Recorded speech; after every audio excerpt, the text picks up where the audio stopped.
Hey Hey, folks, folks. thanks for I've, joining. We'll get started in just a minute. I know everybody was probably watching this bill and the vote. Please, let's take a second to introduce ourselves. We're creating a little community here. We're having discussion here. We're going to process this together in real time. John wins with Ann Arbor, St. Paul right behind him Boise, with Judy. Idaho, New Jersey, Eastern Pennsylvania, Traverse City, Michigan. This is a nationwide movement of people in red and blue and purple areas, in rural areas, in suburban areas. I know we're all probably hurting a fair amount watching this bill go down and watching Republicans absolutely sell out the country and their own constituents. And we're going to get into that. We're going to talk a little bit about the bill. We're going to talk a little bit about what comes next. And we're mainly going to focus on questions that people have. So thank you. Please keep on coming. Keep on introducing yourselves. You're introducing yourself to us, but also to everybody else to give them a sense that they're not alone, that Hey, folks. while the Republicans do control Congress right now, they don't have the power. It is temporary what they are doing. We are going to be able to organize and fight back, and that's our plan. So give us just 30 seconds. I know there are going to be a lot of questions. I know more than 10,000 people were registered for this. A lot of people are going to come in. We're interested in getting into it. Leah, should we get started in 10 seconds? Yeah, let's go ahead. My phone is going crazy because the bill just passed and a lot of people are texting. I'm turning it off, and we're going to be focused here. We are here together. You have our undivided attention. Shall we get into it? Let's do it. Okay, so to start, we know the elephant in the room right now is one of the worst pieces of legislation in American history just passed on party line votes in the House and the Senate. That's going to be a big topic of conversation now. As I mentioned, we're going to get into a little bit of what's in the bill, although I think most people who are on this call have been following just exactly how egregious this bill was and is and the damage it will do. We do want to touch on this so we're all have the same frames. But this is not just about wallowing. That's not what we do here. We can acknowledge how bad everything is. We can acknowledge how scary things are in this moment. And also, we are here not to consume political information, not to feel bad about the world. We're here to talk about what we can do.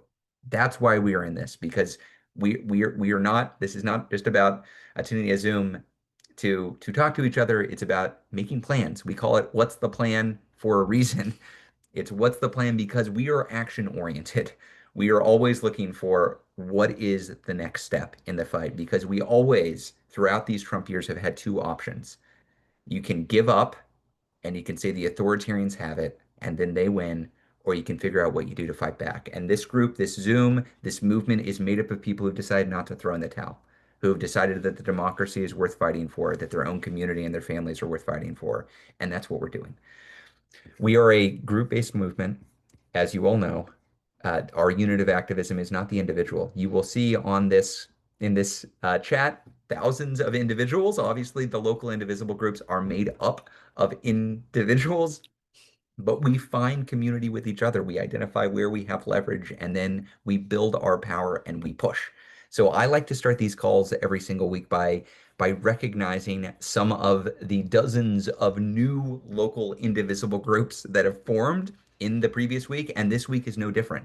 There were dozens of new indivisible groups all over this week, the world, who have joined. And so let's reflect a little bit on that, and let's give some love to brand spanking new indivisible groups all around the world. I've got OCDWC Indivisible. This is West Virginia Indivisible in Wheeling, West Virginia. If y'all haven't been to Wheeling, it is gorgeous. It is a great place to visit. I recommend it. Welcome, Teddy with Wheeling, West Virginia Indivisible. Julie with Castroville Indivisible. This is in Texas. I didn't even know where it was, and it wasn't so far away from where I grew up. It's just outside of San Antonio, Castroville, Texas, just a town of 3,000 people. Julie, Castroville Indivisible, welcome to the movement.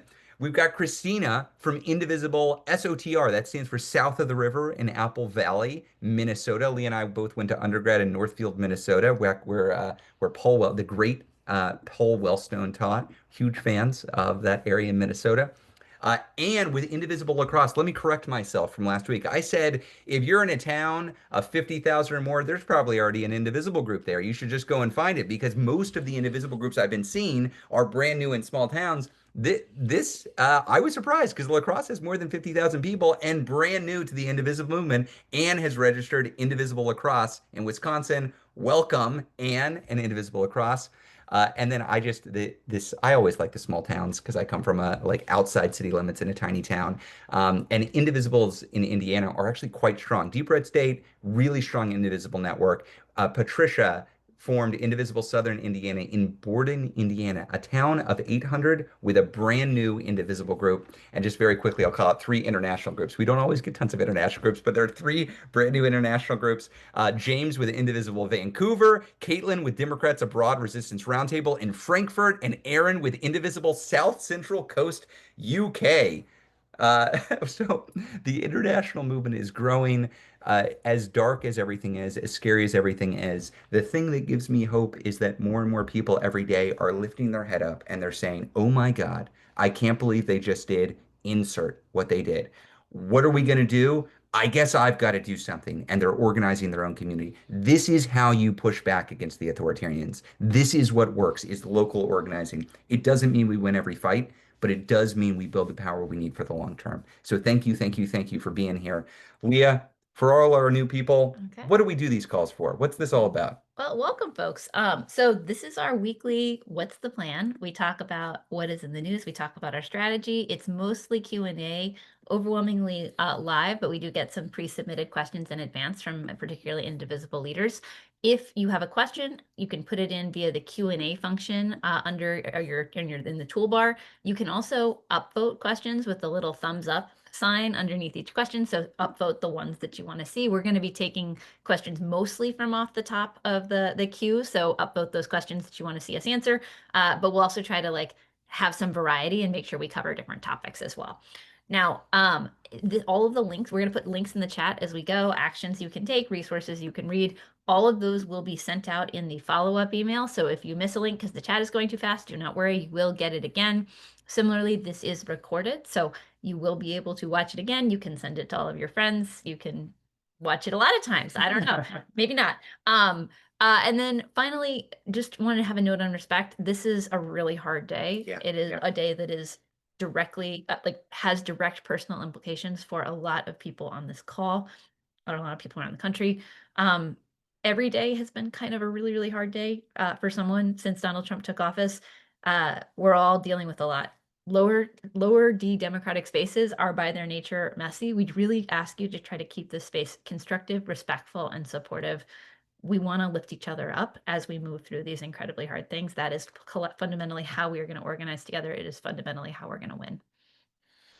That's right. I saw somebody ask, do I just report out all of the indivisible groups that have joined or just some of them? And what's the process? It is an entire, I do not read out all that. Random. It's completely random. I look through the list of dozens. I'm like, that's interesting. Where's that? Or oh, there's a group there. If you would like me to call out your group, get in touch with your local indivisible organizer and let them know what you're up to. I would be happy to call out your group out here. Let me know. But let's get in. So we have a lot of questions already coming in. There's been a lot of news. Leah, why don't we cover a bit about the news of the day and then we'll get into questions. Obviously, the news of the day is this bullshit billionaire bailout bill just passed the House, which means it is headed to Donald Trump's desk for signature. And my understanding is they're planning to sign this tomorrow into law. Uh, before we get into the substance of the bill, I want to acknowledge just how much work everybody on this call, everybody in this movement, all of our partners did to fight back against this and highlight exactly how egregious it is. This meant town halls. This meant empty chair town halls. This meant billboards. This meant highway signs. This meant canvassing. This meant protests. This meant die-ins. I saw Bucks County Indivisible did an incredible event outside of one member of Congress's office just yesterday, an incredible visual showing exactly the impact of this bill, which is to lead to Americans' deaths because of the cuts to healthcare. That is one of the major things this bill does, and you highlighted in this incredible way. And a member of Congress who turned out to be one of two who voted against it, Brian Fitzpatrick. Now, I'm not saying I'm a fan of Brian Fitzpatrick. What I am saying is pressure has worked, pressure did work, and pressure in this moment was not adequate to stop one of the worst bills in American history. That's the reality. That does not mean that it was a waste of time or that it was not impactful to show up. We made this as hard as we possibly could on Republicans. They passed it by the skin of their teeth. That is the reality. That is extremely frustrating to all of us who put our hearts and souls into this fight, and it is the reality. We have to make commitments in this moment to not let this moment pass They did not just win and then we all move on. We are not moving on. We are not moving on. And I want to be clear in two ways that we are not moving on. One is the obvious way. One is the obvious way that you're going to hear Democratic politicians talking about right now, which is elections are in 16 months, and boy, howdy, are these Republicans going to pay for it. That is true, that is real, and that is important to say. It is very important that there is immediate blowback, that this is a teaching moment both for Republicans and the rest of the country, that this is deeply unpopular and that the public will not just sit by and allow it and accept it. We are angry, and there are going to be political consequences. But the election is 16 months away, y'all. It is 16 months away. So just saying we're going to vote in November of 2026 is not adequate. It is not adequate because some of what's in this bill is not going to just impact us in 2026. It's going to happen now. It's going to happen now. So let's get into what's in the bill because we have a responsibility not to just start registering voters and get ready for get out the vote efforts 12 months from now. We have a responsibility to start responding to the new reality that this bill has just created. So if you're on this call, you know it's a bad bill. I'm not going to go through the full list. It's the largest transfer of wealth in American history to the wealthy. It cuts food stamps by more than any time in history. It cuts Medicaid by more than any time in history. And it creates the single largest federal law enforcement agency that has ever existed in this country. That's all real. It pays for all of this in two ways by cutting stuff for you, Medicaid, Medicare, other services, and by adding trillions to the national debt. That's all I'll say. If you want a deeper explainer, go talk to the policy wonks. Look at our explainers. You can do that. We're not going to spend more time on the specifics. We can get into it if there are questions. But to be clear, this is not some conservative piece of legislation. That's not what this is. It is wingnut, reactionary, fascistic stuff and it is designed to fool the public. It is designed to fool the public because much of the healthcare cuts, much of the actual cuts to things that people enjoy, they don't take effect until after the 2026 midterms. They're going to be invisible largely for many people for a long time. The tax cuts for the millionaires and billionaires, those are also going to be invisible to most people. But what's not going to be invisible are the secret police. They are not so secret. What we see now with more than $150 billion going to ICE and CBP and to Trump's deportation force is he is creating his own personal Gestapo. And this isn't any small thing. I want to be clear. If this were a military in the world, it would be funded at the third largest military in the world behind us and China. It is a Russian military level funding for a federal law enforcement agency that answers to Donald Trump. That is what this bill creates, and not in 2026, but now, right now, it is going to go into effect. So this secret police is not so secret. Everybody saw what they did in LA. It dominated national headlines and for good reason. But that was a rehearsal. Why haven't they replicated LA yet? Because they didn't have the money. But now they do. Now they do have the money. So Seattle, New York, Chicago, Austin, they're coming. They are coming. And I don't want to fearmonger, but I do want to set our collective sights on what's coming next so we don't just say, well, they're going to lose in the midterms. That's not enough. We've got to start preparing ourselves and our communities for how to push back against rampant federal overreach in our communities going forward. So, Leah, do you want to talk about that? Yeah, sure. I'm going to talk a little bit about I'm going to take it a step back and just say, the passage of this bill shows us two things, and I think Ezra's covering this, but I just want to restate it. The first is that Trump has pretty much fully consolidated control of the Republicans, right? He has we had the deficit hawks claiming that they were going to put up a fight. They did not put up a fight. We had the moderates saying that they weren't going to stand for Medicaid cuts. They ultimately passed massive Medicaid cuts that will take effect in their own districts, with the exception of Lisa Murkowski, who worked out the very innovative ploy of simply exempting the state of Alaska from as much of this bill as she could, which indicates to you exactly how much of a shit sandwich she knows this bill is. Now, that's one thing. We know that they've consolidated Republicans, and that some of the tools that we've used to try to push on constituent accountability are not getting the results that we need to see. The other thing that we know is that conditions are going to deteriorate further. Yeah. The ICE bill funding, Ezra has covered this. There are other pieces that are happening right now. The Supreme Court ruling sending birthright citizenship back on the justification that there are no longer going to be nationwide injunctions is a pretty big green light to Donald Trump to escalate the lawbreaking, escalate the unconstitutional executive orders, to expect that the Supreme Court will not act to consistently push back and enforce even the most basic parameters of constitutional work. So we are expecting this moment to follow, or we are expecting continued escalation of authoritarian conditions in this moment. And that means for us a pretty significant shift in our strategy. We've been talking about a lot of this with you so far, but we're really kind of going to go deeper on it right now. And we're going to open a conversation that's going to go through the rest of through the coming weeks. Because what we know is that we are in this period of what the experts call authoritarian breakthrough. It is a time limited window where a would-be authoritarian is racing to consolidate power before the pro-democracy side gets big and powerful enough to push back, before the backlash against the unpopular stuff they're doing becomes insurmountable. I want to highlight that it is a race.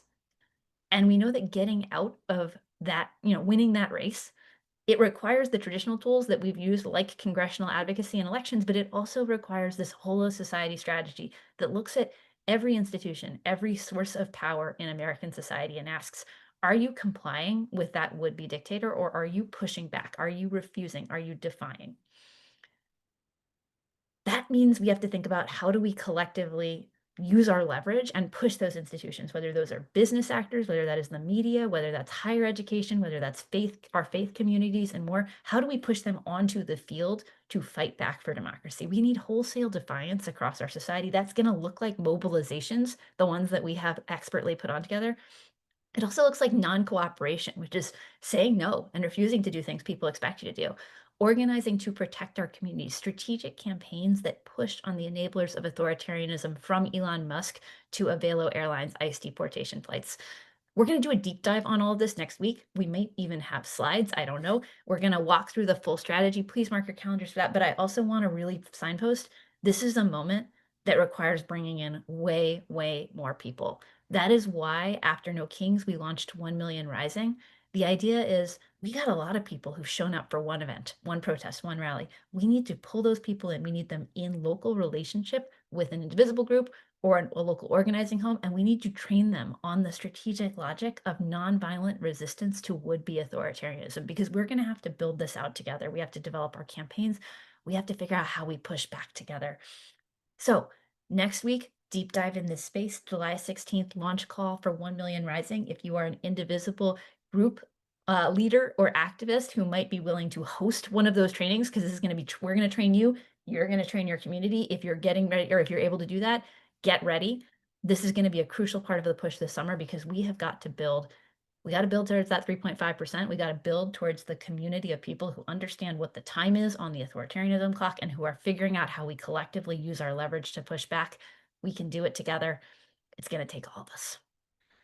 It's going to take all of us. So why don't we talk amongst all of us about what's on your mind and what we can do? We're going to turn to questions. As a reminder, if you put in the chat that you're with an Indivisible group in your Q&A, I'll try to find those too, because we want to help Indivisibles rise to the top. But other than that, we're just going to go through democratically and look at the top most asked questions. Yep. So please ask and vote. I will periodically, as an attempt to raise up questions that come in more recently, look at not just the most upvoted, but the ones that have come in recently. I know we've gotten feedback before that if you ask a question halfway through, it never will achieve the top level votes. So we'll do our best. We'll do our best to get to you and answer as much as we can. We've got about 40 minutes for this conversation, so let's get into it. Steven's top question: what are some things we can do during the 4th of July weekend to draw attention to the most toxic aspects of the big ugly bill, as well as the vulnerable congressional Republicans who voted for it? I love, love, love this question, Steven. Leah, initial thoughts on so there are going to be Republicans at 4th of July parades. Right. There are going to be Republicans holding town halls. There are going to be Republicans out grocery shopping. What do you do in this moment immediately after they've passed this horrible bill? Yeah, so the very first thing is, if you've got a way to find a Republican in person at their town halls, at their parades. 4th of July is a big visibility weekend. It is a weekend when your elected officials want to be out and about and seen waving an American flag with a big bunch of constituents. Yep. So figuring out what their schedule is and going and asking them the hard questions about why they just cut their constituents Medicaid and getting it on film. Bring a buddy, get it on film.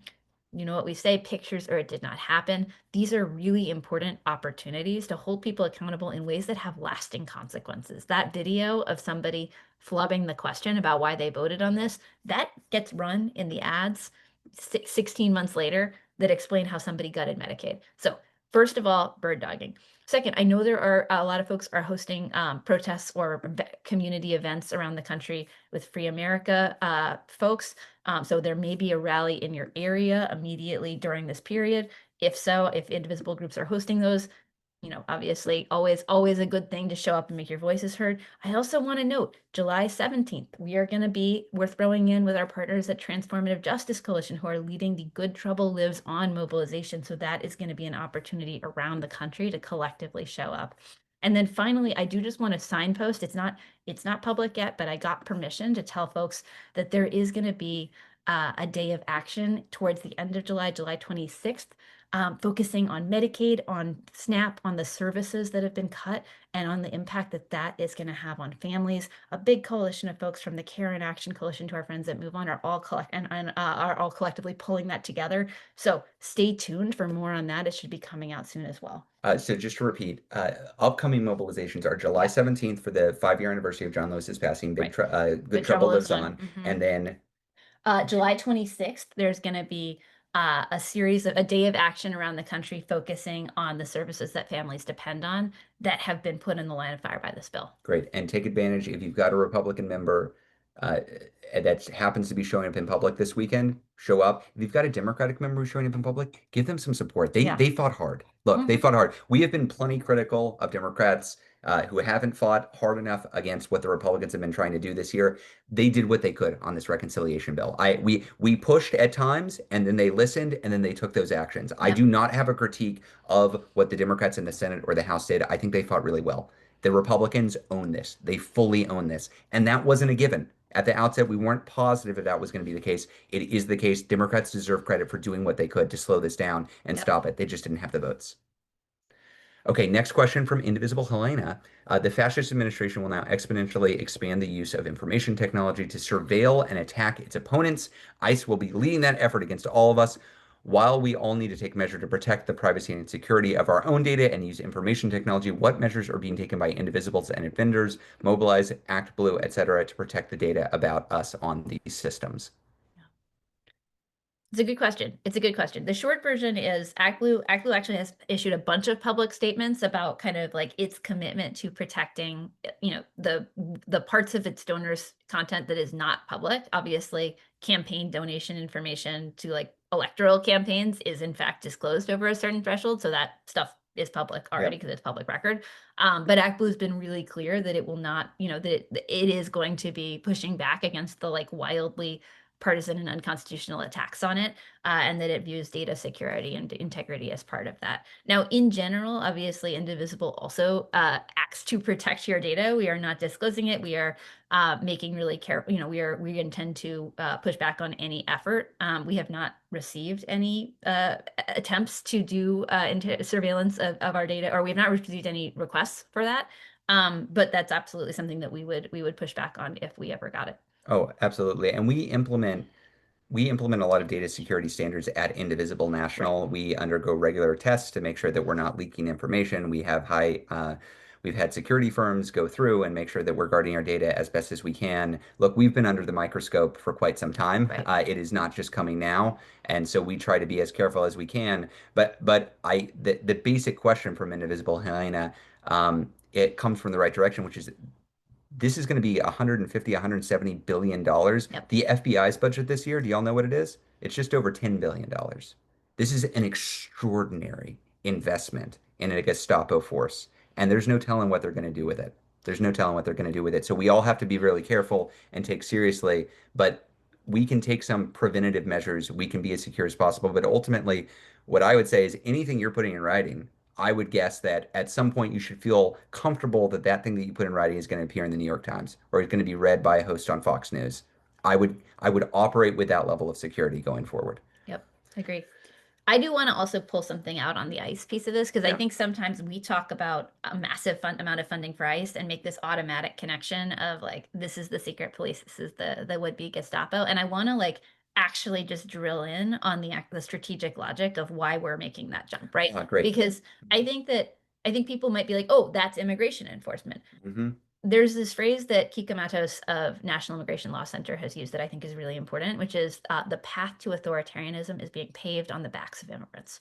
And it's being done in a very specific way, which is the administration is using escalations against immigrants that degrade the rule of law here in this country as ways to crack open the door to apply those attacks on the rest of us. And in part because they think they're not going to get the kind of pushback they would get if they started with American citizens. So when you're looking at the deployment of the military and the use and the very specious use of emergency powers, like that is a whole host of ways that they have said, oh, we're going to declare a state of emergency in relation to immigration that justifies us using all of these additional emergency powers. When you're looking at the denial of due process, right? When you're thinking about how they have taken people off of the streets and detained them and tried to deport them or put them in El Salvador an El Salvadorian torture gulag, um, that is all done via kind of a denial of due process that they are very clearly going to then escalate to naturalized citizens and to American citizens. When you are thinking about attacks on political opponents, right? The arrests of Ross Baraka, the prosecution of LaMonica Ivor, arrest of Brad Lander, the tackling of Senator Padilla, they're very specifically escalating those things in the context of protests and legitimate and lawful protests around immigration. And again, this is because they have an assessment that they can start to use this as the way to crack down on and chill dissent more broadly. So thinking about the way in which these kind of attacks are being used to build up the security force that is accountable to and reports to Trump, which is ICE. And I will just say, I think anybody who has worked in anything adjacent to immigration in American politics, anybody on the Democratic side who has worked in anything adjacent to immigration and the immigration bureaucracy in American politics is heartily aware that these agencies do not view themselves as accountable to Democrats under the best of circumstances. They simply are like on the verge of open insubordination at most moments. And that is on turbocharged when you have a Republican in office who is signaling that he is going to unleash them. So when we talk about this, we're saying that they have made a strategic choice to focus on immigration in order to degrade conditions for everyone, and that they are empowering their immigration arm right now, primarily around immigrants, but they will be using it on everyone. So we've got to see this as a collective fight. That's right. Somebody asked me to confirm that this is the third largest military force, if it were a military force, in the world. 100, more than $150 billion. That is indeed where it places it. We're talking more than what the Russian military's funding is right now, is going to ICE and CBP and their deportation force. They're not playing around. They're Yeah. not playing around. And you do a hiring spree for that right now. Guess who's going to join?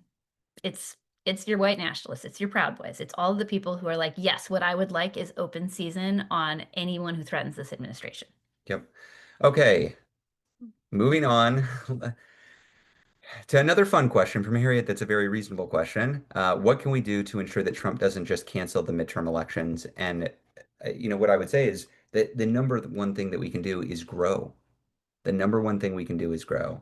When we talk to the experts in authoritarianism, people mentioned Erica Chenoweth well, you mentioned Erica Chenoweth earlier, I think, and then we've also seen in the chat earlier. Erica Chenoweth is one of these experts in authoritarianism. If you've heard about this 3.5% figure before, have people heard about that? Let me know in the chat. It's this research that's been done looking at efforts to resist authoritarianism all around the world, and it asks like, how can normal everyday people? Okay, there's a lot of Okay, yeses. people get it. Yeah. How can normal everyday people push back effectively against it? And I think some people who aren't as attuned to how this works think, oh gosh, you need half of the population to rise up. That's the only way to push back. That's not the case. That's not what the literature shows. Actually, what you need is about 3.5% of the population to actively organize, to not just show up at one march. We had about half of that, a little bit more, show up at No Kings, but not just show up at one march, but actively get engaged in persistent organizing for democracy. That's what works. That's what works. So, how do you prevent Trump from just canceling the midterms or in some way infringing on our basic constitutional rights further? The answer is you get 3.5% of the population organized. So when Leah talks about 1 million rising, when we talk about training the trainers, training you to train your community, this is what we are trying to do. We are trying to grow the ranks of peaceful, active, pro-democracy activists all around the country. People who don't currently think of themselves as leaders, people who don't currently think of themselves as activists, normal everyday Americans, we need them engaged. So the good news is we have a first time friendly training series coming up, as Leah mentioned, on July 16th. That's when it starts. It's a three-part series. We're setting this up and we want people to come. We want to welcome people into this movement and want to get them ready to recruit more because I don't think there's any neat trick out there that we can use to say, well, Donald Trump, no, you're not going to do this. The only neat trick we have is each other. That's what we've got. We've got the mass of people who are currently organizing and willing to recruit more people. But that's the only answer I know, Harriet, to how we prevent that. I will add a couple of additional Oh, things. okay, great. I'll take I'm it. gonna add a Yeah. couple things. Yeah. One, part of how we build to that moment is we win the heck out of every election before the Yes. Good midterms. point. Yep. Okay, like because part of what we need to do is create the fact pattern in advance of the midterms and the ability to document and expose efforts to sabotage the midterms that will allow us to Yep. collectively push back en masse if and when they are attempting to sabotage or steal the results. And so part of that is like blowing them out of the water in Virginia and New Jersey in November Yep. so that there's a really clear demonstration that these policies are wildly unpopular, that there is massive electoral backlash. We need to make Virginia and New Jersey synonymous with kind of like generational level defeats of Republicans that demonstrate that massive electoral consequences are coming. Because part of how we're going to get to, the outrage that we need if they try to steal it is by being really clear that they know they're heading for a drubbing and that's why they're doing these Yep. things. Leah, you're on fire. That's a Okay. great, great answer. Okay, Stacy. Sadly, MAGA politicians are great at playing the victim and blaming Democrats. So when Medicaid gets cut, we all know where they're going to point the finger at Dems. It's a really good point, Stacy. Mhm. I understand these cuts come after the midterm, no doubt to protect their political assets, but how do we remind those less politically aware that Republicans are responsible for this? Honestly, I feel like we need a giant countdown clock over the White House with a big fat "I did this" sticker plastered on it. Not a bad Yeah. idea, Stacy. And you are right. One of the ways they achieve these cuts too is by pushing it to the states Yeah. and saying, look, you can fund it if you want. It's not us doing that, but you, Democratic governor of New Jersey, or you, Democratic governor of Pennsylvania, you should take care of this. I guess the cuts are on you for Medicaid. I guess the cuts are on you for SNAP. So you are exactly right. They are going to act as if this isn't their fault at all. Yep. Yeah. So I would take it broader. It is Medicaid, it is Medicare. They just revamped the whole damn healthcare system, functionally That's right. speaking, because the implications go way beyond any, like you personally as a person on Medicaid. And so what I would say is that in the same way that Republicans blamed literally anything that happened in the healthcare system on the Affordable Care Act for about a decade after it was passed until the Affordable Care Act became sufficiently popular, they couldn't do that anymore. They just broke the healthcare system. Anything that happens, rising rates, closing hospitals, any like people getting kicked off of Medicaid, people losing access to a physician that they liked, all of that is a product of Republicans sabotaging the healthcare system to give massive tax cuts to billionaires and to fund Trump's secret police. That is the simple story that we are telling collectively in our communities every opportunity we get for the next 16 months and beyond until we actually get the chance to meaningfully reverse and reform these cuts. hmm I'm going to bump over to, we got some questions from Indivisible groups ahead of time. One question from Fairfax Indivisible, Karen over there said, what if we put Stephen Miller in the same limelight as we put Musk at the top of the administration? Start calling the Miller administration and highlighting his downright evil influence over what's going on. Um, Second line of strategy here is that Trump may very well take this to heart and start a line of infighting between himself and Miller that we could exploit. I think Miller is the top villain in the administration right now.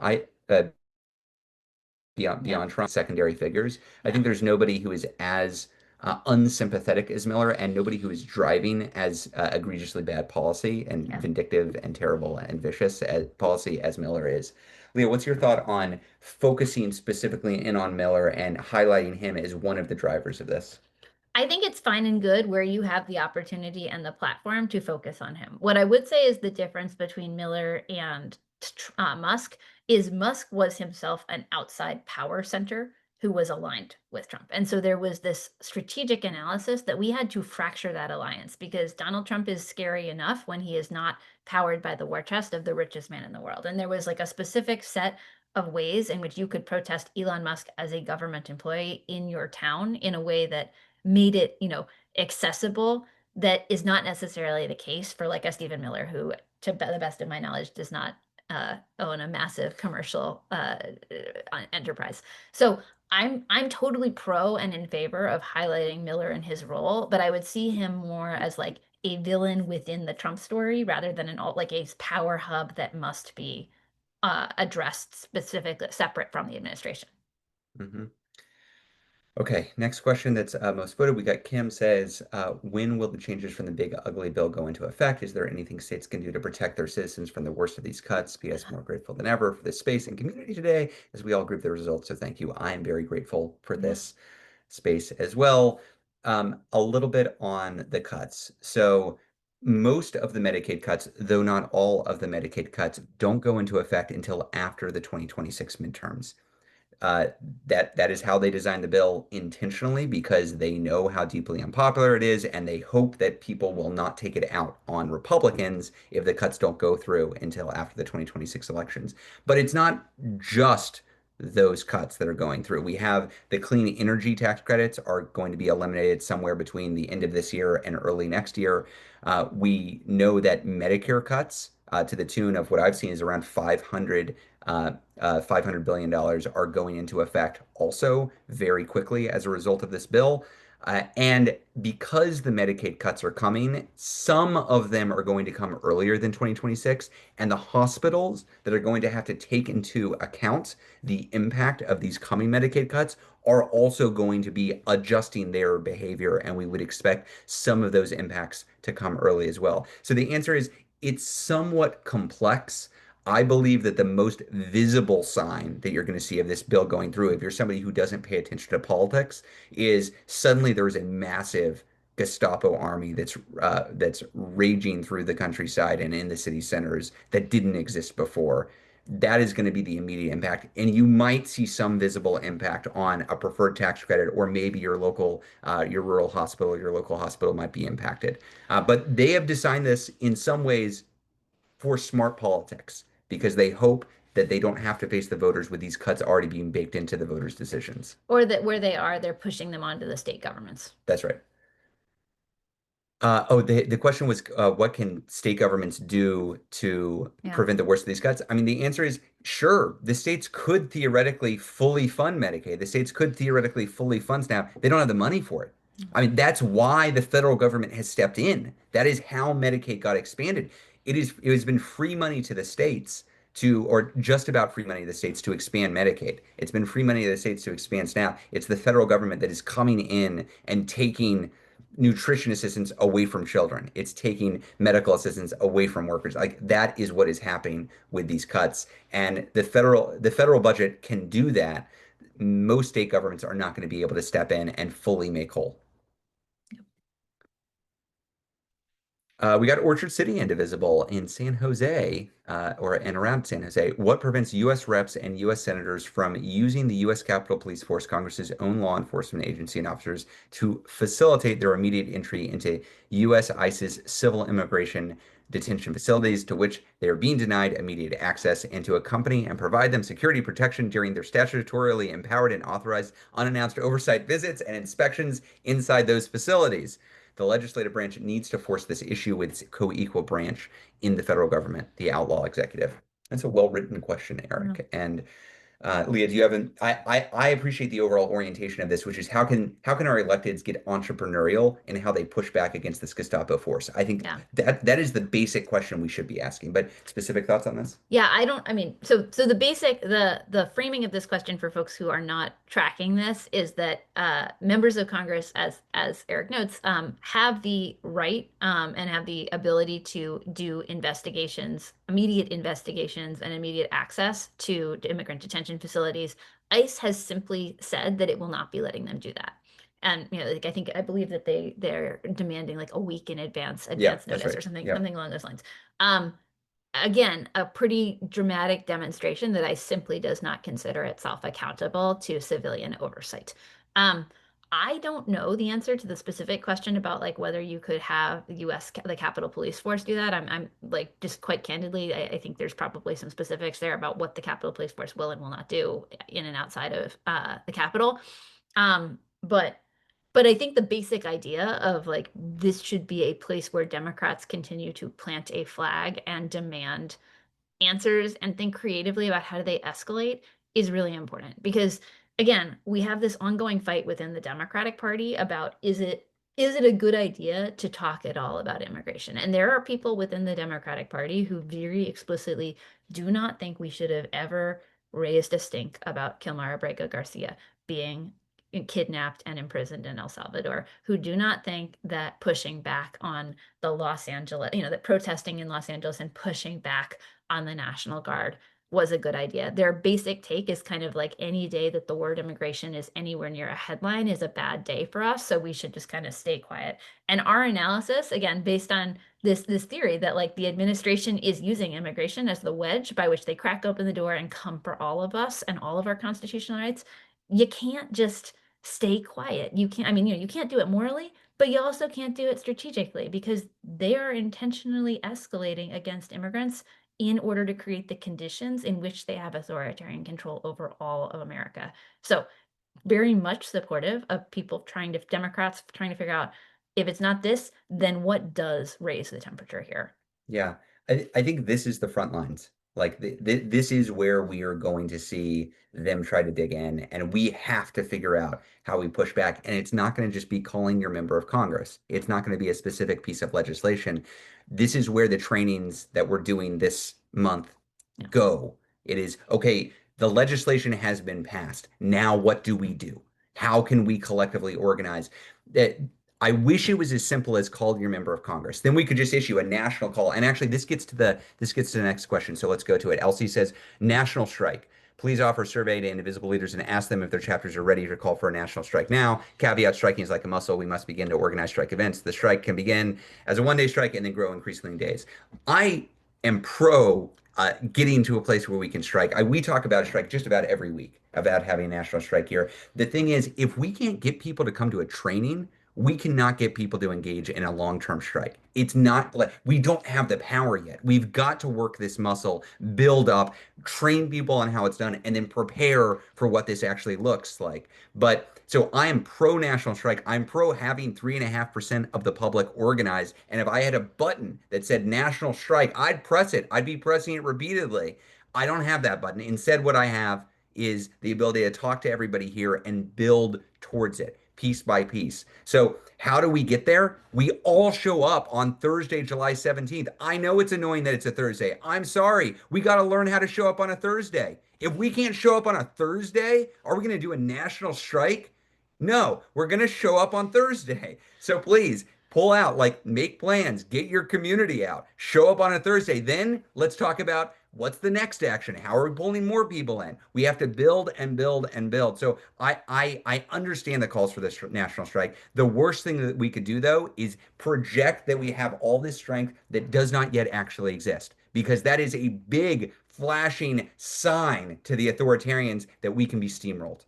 And we do not want to send that sign. We want to build real power that can actually step up to the authoritarians. And what we know from the experts in authoritarianism is that what we do is we gradually build this in specific actions that mobilize different populations over time. That is what we're doing. So please understand, I do not oppose a national strike. I want to get there, but we've got to bring everybody together with us. And that's the process that we're engaged in right now. So again, highly recommend July 16th is a Wednesday. That's the first of the 1 million rising training. July 17th is a Thursday. We're all going to show up on Thursday, right, Leah? We're going to be out there? We're going to be out there on a Thursday. Okay, can't wait. Okay, next question from George. To prepare the way for Earth 3, Leah's talked about Earth 3 a lot. Mhm. Now that the big ugly bill has passed Congress, how do we help Americans realize the degradation of U.S. society and world standing is a consequence of turning over the government to greedy, self-serving, incompetent people who dumb down the population and know nothing about what it takes to run a powerful, innovative, just, and adaptable society? Could midnight showings of Mike Judge's 2006 film Idiocracy, which is a hilarious film, or rather, it was a hilarious film at the time, and now it is really, yeah, it is too real. Oh, not Go quite. viral and awaken the citizens to the downward spiral of America at the hands of Trump and the oligarchy. Would it attract younger people to protest against the assault on democracy? The film seems over the top 20 years ago, but unfortunately now seems prophetic. Um, uh, so I think let me pull out some specific question here, which is one issue we face is how do we awaken a broader set of the population to the fact that their rights are under threat, Leah? Because right now, we 2 weeks ago put together what was one of, if not the largest single day protest in American history with No King's Day. We brought out more people in more communities all across the world than this country has seen. And also, we recognize that is a step in the path of pulling in even more people. What is the next step in getting more people? How do we get younger people involved? How do we get people who think politics is bullshit involved? How do we get people who think the Democratic Party is feckless and corrupt involved? How do we grow this movement and make people understand that it's worth their time? Yeah. I will just say I'm gonna take a slightly different line here, which is that I think a lot of the people doing this stuff are very dumb. I also think some of them are very smart. Yeah. I think that the people who worked out the 40-year plan for the right wing and the white Christian nationalists to take control of the government, to capture the judiciary, to develop the infrastructure necessary to get to this moment are quite smart. I do not think that I do not think we win when we fragment this in terms of like our side smart, their side dumb. Hmm. I would encourage us to like think really carefully about what it takes to reach people who are not already with us. Because if they were with us, they'd be with us already. And so I think just being like, they're really stupid and we over here, we're smart, that's not going to get it. We got to talk to people about values and we got to talk to them about the ways that they are experiencing the consequences of Republican rule in their own lives, right? Whether it is an attack on their community and somebody that they know and care about, whether it is an attack on services, whether it is an attack on the job of someone that they care about. We actually like have to, and we also have to listen, right? We have to like understand how this stuff is manifesting for people. So I do just want to push back a little bit. I think that sometimes we can get, because we understand exactly how horrifying this is, and because we understand how like insanely counterproductive all of this is, we can kind of like all get together and like lose our ability to talk to people who aren't already with us. And most of the people who are not already with us, they're not with us not because we can't reach them, but because they don't believe the system works for them. They've checked out of politics in some meaningful way. And so it's not about saying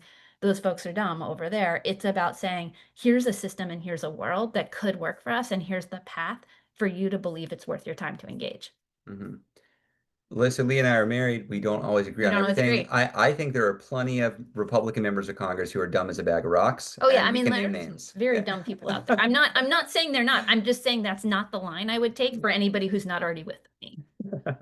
That's true. It can both be right. It can both. Oh, absolutely. I mean, I wouldn't, that's not how I would engage with like normal everyday voters who think the Hmm. system is rigged and they shouldn't pay Yep. attention. They actually have a big point there. Okay, so let's go on. We're going to go to the next top voted question from Florence. Any lawsuits in the works regarding the BBB? Absolutely, there will be. We're not a legal firm, so I would look to protect democracy. I would look to oh gosh, I'm blanking on the name of the other organization that we've worked with a lot that does legal work. Sky Oh, Perryman's, Democracy Forward. yeah, Democracy Forward. They're leading a lot of the legal work. Oh, Democracy Docket, I'm seeing there as well. Yes. Supportive of those things. It's not our specialty.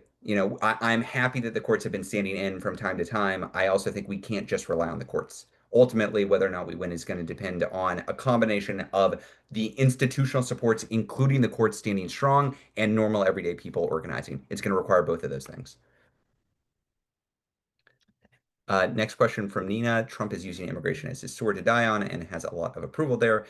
The building up of militarized state with National Guard and Marines still in California. How do we appeal to either party to stop this abuse of power? We've covered this a bit, but just to say, what he has done in LA is deeply unpopular. It is deeply unpopular. What he has did to Abrego Garcia, deeply unpopular. There is this sense the Republicans win on immigration, and that is, I think, in the abstract, true. In the abstract, they are stronger on immigration as a political issue. But in the specifics, he is fracturing his coalition. Joe Rogan has criticized him for what he did to Abrego Garcia. Joe Rogan's not our friend on when it comes to Trump, when it comes to MAGA, but even he doesn't like what they are doing to trample American rights. When you look at the polling on the militarization of LA, protests are almost never popular. Usually the public looks at mass protests and they say, well, we don't like the protesters. We don't like the activists. That's not what they say about LA. They are frustrated and angry with the Trump administration for how they are militarizing LA. They lose on this issue. So how do we win? How do we pull people over to our side? We organize as best we can in these communities to push back against this egregious federal overreach in our communities. And it's coming. As we said, it is coming. I think they're going to do a lot of damage, but politically, they are overplaying their hand. They are overplaying their hand. Trump does not have the support to replicate his militarization of LA in 50 cities around the country. He just does not have the support to do that. He believes he can do it. Stephen Miller is telling him he can do it and should do it. Some Republicans support him doing it. MAGA would like them to do it, but the population of this country does not support that. And the worst thing that we can do, the worst thing we can do is say, ugh, immigration, I don't know. We shouldn't be talking about that. That's a loser issue for us. Let's just talk about Medicaid. Let's just talk about the economy. We shouldn't talk about ICE. That's dangerous. We lose. No, we need to meet them where they are, where the attacks are coming. And that is the front line right there. It really is. So we've got to prepare to organize directly to put pressure on elected officials and institutions to not just accept what ICE and CBP and the rest of the deportation force mechanism is doing. We've got to organize to make that happen. I think it's, as Leah said already, it's not just the morally right thing to do. It is that. It is also the politically advantageous thing to do. It shouldn't even require political courage for an elected representative to do Right. this. They will win votes if they actively push back against this federal overreach. That's right. And I do just want to lift up something from a chat. Yeah. Martha, incredible Georgia leader, notes, and when you're doing this locally, do it in partnership with immigration Yes. organizers. Okay. There are generally going to be local immigrant rights organizers, collectives, organizations in your community. They are the folks who will have the best guidance on what is most strategic for you to be doing locally in order to boost their efforts. Do partner with them. It is important that we kind of collectively spread the word and then we push our electeds, but it's also important that when we're taking local action, we're doing it in partnership with people who are leading the fight here. Yeah. Okay.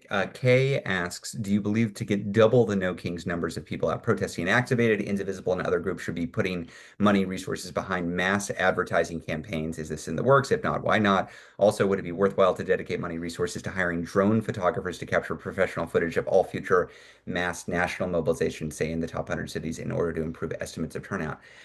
This is a great specific question. I will say, so why aren't we spending massive amounts of money on advertising? We don't have massive amounts of money to spend on advertising is the simple answer.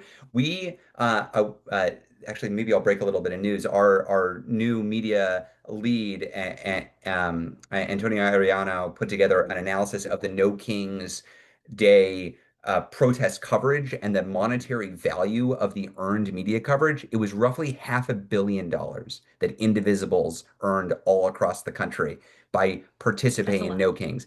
$500 million. That's what it would have cost if we wanted to run ads in the local papers and the news stations and New York Times and Washington Post. As little as they covered it, they did cover it some. That's how much it would have cost. That's called earned media. That's what you get when you show up in a way that the press wants to cover. $500 million. Nobody is investing $500 million in growing the movement. The single best way to advertise that we exist is to show the hell up on a Thursday, on July 17th, with your fellow organizers and let people know we're out here and we're fighting for democracy. We are investing some in paid media, especially in non-traditional emerging media. So we actually ran a whole study where we contracted with a set of firms that work with creators over No King's Day to see who works the best and who spreads the message more. We're learning some lessons. We're going to put more money into that, but it's not going to be like Nike level advertising. We just don't have that kind of cash. We're a grassroots operation. Most of our money is going to go into organizing and supporting groups on the ground and to running the program that we have. We just don't have a big advertising budget. What we depend on to spread the word is the thousands of leaders and organizers around the country advertising their groups. Our goal is to get you more people into your groups so you can do more work, so more people can see it. So then it's a virtuous cycle. So more people come to you. That's our theory. If I had $500 million, I would invest more in advertising. I don't.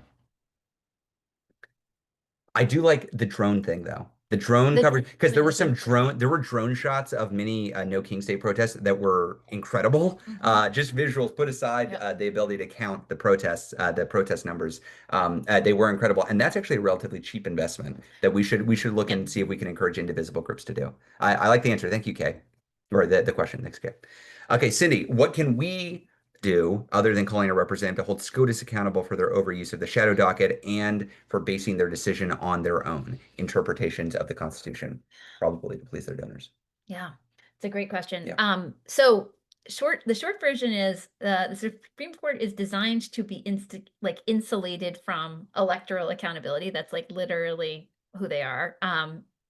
And I think we start by being really honest about the fact that they've been captured by the Federalist Society. And we have to build the political will within the opposition party for actual meaningful reform when we have power. Like, I wish there was an easier and faster way to hold anyone involved accountable. I think the reality is that, I've seen various versions of like protests focusing on the Supreme Court.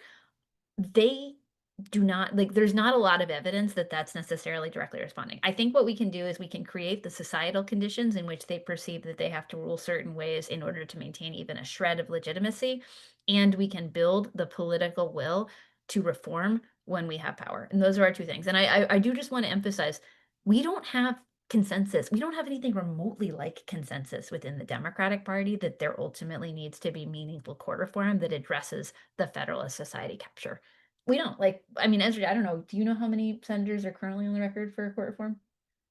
It's not a majority in the It's not a Democratic Party. majority. It's Yeah. not a majority.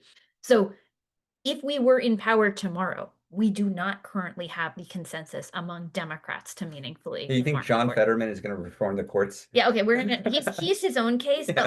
like just Chris we Coons need isn't the going to. Democratic Mark senators, Warner right? isn't going to vote to reform the courts. Yeah. Exactly, exactly. So we just actually like the very first step is getting some amount of consensus within the opposition party that this is a serious problem that requires structural solutions.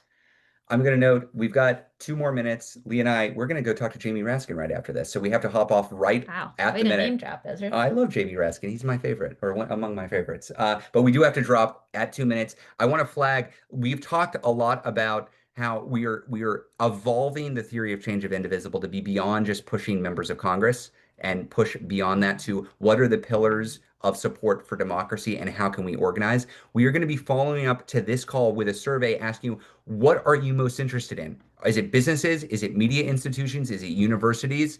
Is it nonprofits? How do you want to engage in this work? This isn't going to directly drive, okay, everybody said universities, we're doing that, but it's going to help us gauge where is there already interest and where should we be putting more campaign support. So please, please, please take a look at that email, fill out the survey that's coming. That will help us next week, next Thursday. We're going to try to do something special next Thursday. Lee and I have been talking about this. It's not fully baked yet, but hopefully we'll be able to dig in a little bit more substantive way into what does it mean to move beyond Congress, to move beyond elected officials and do this fight. We'll try to get a little bit even more practical there. That will then lead into the following training. I just want to note the last question that we didn't get to that was next up was what can we do about alligator Alcatraz? First of all, I would never call it that. That is Donald Trump and MAGA's frame. You can call it a concentration camp. You can call it alligator or Auschwitz if you want, but do not give it their name. It is a bullshit institution meant to torture individuals in this country who they are targeting. We're not going to buy into their branding. What we can do about it is what we've been talking that we can do about it, which is this is not a popular anti-immigrant policy that they are implementing. This administration is overreaching. It is our responsibility to organize and pick the productive, strategic, nonviolent fights with them as they implement this deeply unpopular agenda. That's what we're going to be seeking to do. And because what you have going on in Florida is going to be different than what folks are facing in Texas, which is different than what folks are facing in California. I wish it was as easy as everybody do X thing. The reason why we need to funnel everybody into these trainings is it's going to be different based on where you are. And I don't want to tell everybody to do one thing if that's not the thing everybody should do just because it's simple. We're going to try to move people along a more sophisticated pathway. I know that's tougher. I wish it was easier. I don't get to pick it. The authoritarians are picking this ground, but we're going to fight on it effectively. Thanks everybody for being here. I'm sorry this is such a shitty day. It is a shitty day, but I am so, so, so thankful to have this space. I'm thankful to be part of this movement, and I'm proud to be fighting for our democracy in this moment. Leah, any closing thoughts? Just gratitude and appreciation for everyone here. It's a really bad day, and you still showed up to figure out what do we do next, and we're gonna let them have it. That's right. Okay. I'll see y'all next week. Thanks, everybody.